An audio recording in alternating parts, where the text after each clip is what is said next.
Hi everyone, welcome to Manzoor Academy. In our conversation package, today we will be looking at lesson 1, greetings. How can you start a conversation and how can you continue a conversation and expand on the conversation more effectively? You see, the first thing that you need to understand in order to start a conversation effectively is that we will have greetings. Greetings are how you say hi, hello, how are you to the people that you're trying to communicate with. You ask them, how may I address you, sir? How may I address you, madam?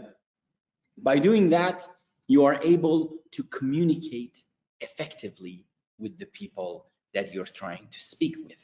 Now, the first question you might ask is, how can I start a conversation? You see, you start the conversation by saying, hi, hello, hi, Johnny, hi, Jasmine, good afternoon, Michael, good day, Mrs. Tay, good day, Miss Tay, good day, Mr. Manzoor, good afternoon, good morning. You start with the greeting, then you add the question. Now, the question can be, for example, how are you? How are you today? How are you doing? How do you do? How is it going? How is everything? How is work? How is the family? How is school? By asking these questions, you're giving the other person a great opportunity to be able to communicate with you more effectively. The worst way that you can start the conversation is to say, hello, how are you? Fine, thank you. This is really bad. It's much better that you start your conversations more effectively and use structures that communicate with the other person. For example, how is your family? How is work? How is everything? Even simple questions like, how are you today? Or how are you doing today? Don't just say, how are you? But say, how are you doing today? How are you doing today? Now, that question requires 3 kinds of response. You can either give a positive response or you can give a neutral response that is not positive and not negative, neutral, or you can give a negative response. So your answer can be positive, neutral, or negative. Now, if the answer is positive, I ask you, how are you doing? And you say, perfect, fantastic, alive and kicking. I'm doing great. By giving these answers, you're giving more personal answers, right? Not just saying like, how are you? Fine, thank you, but you're giving a very personal answer. You're giving a very positive answer. You're giving a very effective answer. How are you doing today? Perfect. That gives a lot of energy, a lot of positive energy to communicate more effectively with the person that you're trying to communicate with. Or for example, if you don't feel that good, you can also say, how are you today? How are you doing? How is everything? And you can answer, so-so, not too bad. I'm doing all right. I'm okay, I guess. These are neutral answers. They're not positive, they're not negative. You're giving an answer that is 50-50. Or you could give a negative answer. How are you doing today? not too good. By giving that negative answer, you're giving the other person the opportunity to understand that today you're not feeling very well, right? So how are you doing today? Feeling terrible today. How are you feeling today? Badly busy and tired. Or how is work? Badly busy and tired. So you're badly busy and you're tired because of what's happening at work. You see, you're giving a more effective answer, a more personal answer. So that allows you to communicate better with the other person. How are you doing today? I don't feel very well today. You see, you are giving a very personal, very effective, and very genuine answer. You're being very honest, right?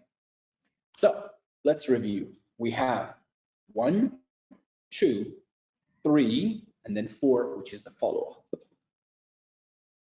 1 is the greeting, 2 is the question, 3 is the response or the reply that you can give, and 4 is the follow-up. Follow-up is how you continue the conversation.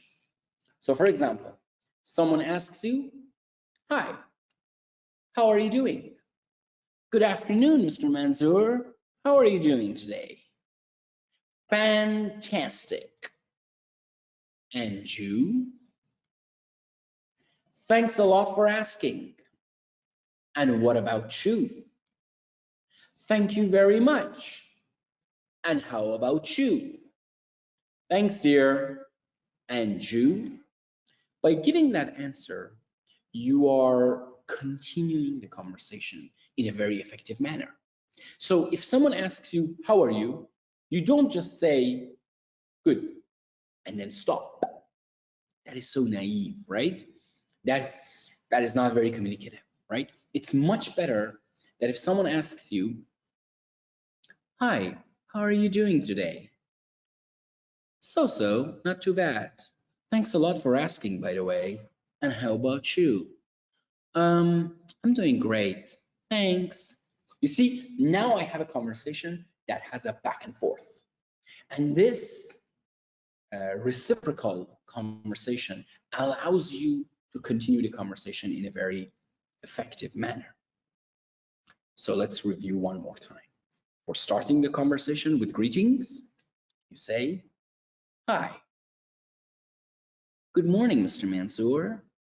"Good morning, Robert. How are you doing today?" "Alive and kicking. Thanks a lot for asking, my friend. How about you?" Not too bad.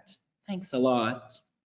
You see, that was a conversation that had a very good back and forth. This allows for the greeting to start very effectively. But now we want to expand on our conversation. And in order to expand on the conversation, you need to ask certain questions. For example, you can ask, "What's your name?" My name is Ali Reza Manzoor. My name is Joseph, but you can call me Joe. My name is Michael, but you can call me Mike. And my name is Elizabeth, but you can call me Liz, or you can call me Beth. My name is Robert, but you can call me Rob, or you can call me Bobby. You see, Americans love to break their names, right? So you have a long name like Timothy, and then Americans would love to say, "Well, my name is Timothy, but you can call me Tim." British do that as well. No offense. But the thing is, this is a really good way to have a conversation. Basically break your name. If you have a very long name, like Abdullah, right? Or you have a very long name, like for example, you know, from a country that the name is more than 4, 5, 6, 7 letters, it's much better to break it down. So for example, my name is Ali Reza, but I always tell people, "Please call me Ali," right? That way, they have an easier time communicating with me. It really helps. So if someone asks you, what's your name? You can say, my name is Ali Reza, but please call me Ali. My name is Elizabeth, but you can call me Liz. Where are you from? Where do you come from? Both of them are the same, right? So if someone asks you, where are you from? Or where do you come from? Your answer can be, I'm from Toronto, Ontario, in Canada. I'm from the UK, but I'm originally from Iran. I'm from the US, but I'm originally from China. I'm from Australia, but I'm originally from Syria. You see, that way you're giving not only your nationality, but also your origin, where you were born. So when someone asks you, where are you from? Your answer is always going to be where you come from, the city or the country that you have a nationality of, or the place that you were born in, or both of them. Now, number 3, the question that can continue that conversation can be, are you married? The answer is, no, I'm not. I'm actually single and I'm quite happy. You see, you never give short answers. Are you married? No. That is so awkward. And the other person feels so uncomfortable. Why do that? You know, let's be more communicative. Let's be more friendly. Someone asks you, are you married? Yes, I am. I've been married for 10 years now. Are you married? No, I'm not. And I'm quite happy. Thanks. You see, you're giving a complete answer that allows for the other person to feel more comfortable talking to you rather than an awkward yes and no. Great. Next question, number 4. Do you have any children? Yes, I have 3 handsome sons and a beautiful daughter. Or you could ask, do you have any siblings? Siblings are brothers and sisters. In English, we don't say brothers and sisters. We say siblings. Do you have any siblings? Do you have any siblings? Yes, I have 2 older brothers and a younger brother. Or you could say, yes, actually, I have an older sister and 2 younger brothers. Remember, when you're talking about your brothers and sisters, make sure you specify whether they are older or younger. That way, your speech becomes much more communicative and the other person can benefit from that greatly. They would feel more comfortable and, more welcoming talking to you. So the person asks you, number 4, do you have any siblings? The answer, yes, actually, I have an older sister and 2 younger brothers. Number 5, what do you do? It means, what's your job? What are you doing at the moment? Means, what kind of project are you busy with right now? So the first question is the present simple. What do you do? It's a fact. The second question is, what are you doing at the moment? Means right now, what are you doing? So it's more specific. It's present continuous. What do you do? I'm a civil engineer. Civil engineer is the person who plans for the urban structure of the city. Remember that. What do you do? I'm a civil engineer. I work for an international firm or company. Firm means company. Keep that in mind. I work for an international firm. You could also say, I'm a nurse. I work for the hospital. I'm an English teacher. I work for a language school. I studied psychology. I work at the university. I'm an accountant. I work for a company. You can always give different answers, but it's always good to talk about your job first and then where you work second. Don't just say, what do you do?